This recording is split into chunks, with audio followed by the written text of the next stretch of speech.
ఒక్కసారి కొమ్మూరి గోల్డ్ కి కాల్ చేయండి. తాకట్లో ఉన్న మీ బంగారాన్ని విడిపించి మార్కెట్ ప్రైస్ కి వాళ్ళు కొనుక్కుని మిగతా డబ్బులు మీకు ఇచ్చేస్తారు. అందరికీ నమస్కారం, వెల్కమ్ టు అవర్ ఛానల్. నిన్నటి వరకు రాశి ఫలాల గురించి మాట్లాడుకున్నాం. సో ఇవాళ ఈ ఉగాది నుంచి ఏ ఏ నక్షత్రాల వారికి ఎలా ఉందో తెలుసుకుందాం. నమస్తే గురుగారు. నమస్తే అమ్మ.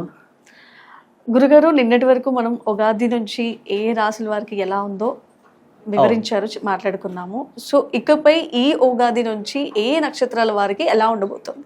మీరు అన్నట్టు నిన్నటి దాకా మనం ఉగాది నుంచి ఏ ఏ రాసులకి ఎలా ఉంటుంది, అందులో బాగున్న రాసులు ఏంటి, బాగుండని రాసులు ఏంటి, పెళ్ళయ్యే రాసులు ఏంటి, పెళ్లి కాని రాసులు ఏంటి, ఇలా రకరకాల విధానాల్లో మనం ఆ రాసుల గురించి తెలుసుకున్నాం.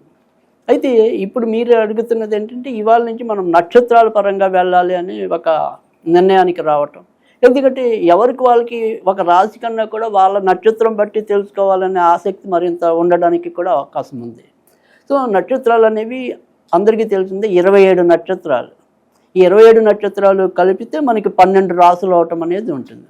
భరణి నక్షత్రం వారికి ఎలా ఉండబోతుంది? రెండవ నక్షత్రం భరణి నక్షత్రం.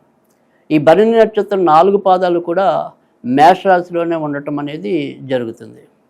కనుక ఈ భరణి ఏ పాదంలో జన్మించినప్పటికీ కూడా ఈ ఉగాది నుంచి మళ్ళీ ఉగాది వరకు ఏ తరహా ఫలితాలు ఉంటాయంటే కనుక ఆర్థికంగా చాలా పురోభివృద్ధి సాధించడం అనేది ఉంటుంది.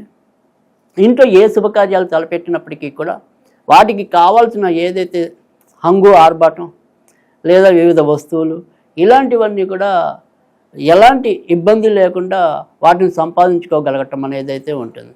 అంటే మనం చేయవలసిన బడ్జెట్ ఏదైతే ఉంటుందో ఆ బడ్జెట్కి వీళ్ళు అందుకోవటం అనేది, ఆ లక్ష్యాన్ని అందుకోవటం అనేది అయితే కనుక ఖచ్చితంగా జరుగుతుంది. ఈ సంవత్సరం అంతా కూడా వీళ్ళు జాగ్రత్త పడవలసింది తన యొక్క తోడబుట్టిన వాళ్ళతో అవ్వచ్చు, లేదా ఇరుగు పొరుగు వాళ్ళతో అవ్వచ్చు.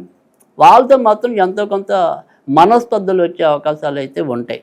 కనుక అందులో ఆ రకంగా తొందరపాటు లేకుండా భరణి నక్షత్రం వాళ్ళు చూసుకోవాల్సిన అవసరం అయితే కనిపిస్తుంది.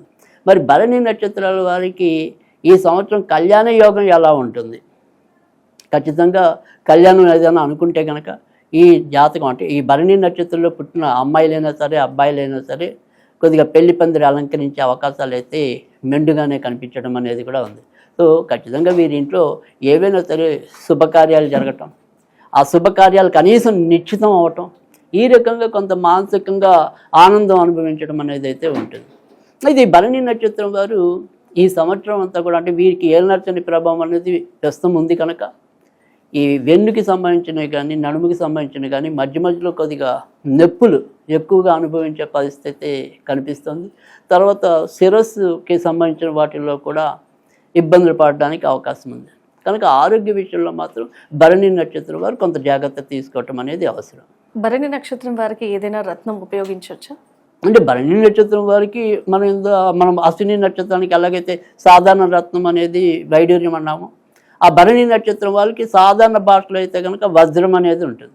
కానీ ఈ వజ్రం కన్నా కూడా ఈ ఏడాది మరింత మేలు చేసే రత్నంగా అయితే కనుక శ్వేత పుష్యరాగం అని ఉంటుంది. అంటే పుష్యరాగాల్లో రకరకాల రంగులు ఉంటాయి. నీలం రంగులో ఉండేది, కనక పుష్యరాగం ఉండే పసుపు రంగులో ఉండేది, తర్వాత పింక్ సఫైర్ అని పింక్ రంగులో ఉండేది, ఇలా రకరకాల సఫైర్లు మనకు లభిస్తూ ఉంటాయి. అందులో వీళ్ళకి వైట్ సఫైర్ అంటే శ్వేత పుష్యరాగం. ఆ శ్వేత పుష్యరాగం ధరించడం వల్ల కూడా చాలా మంచి ఫలితాలు మరింత పెంచుకోవడానికి అవకాశం ఉంటుంది.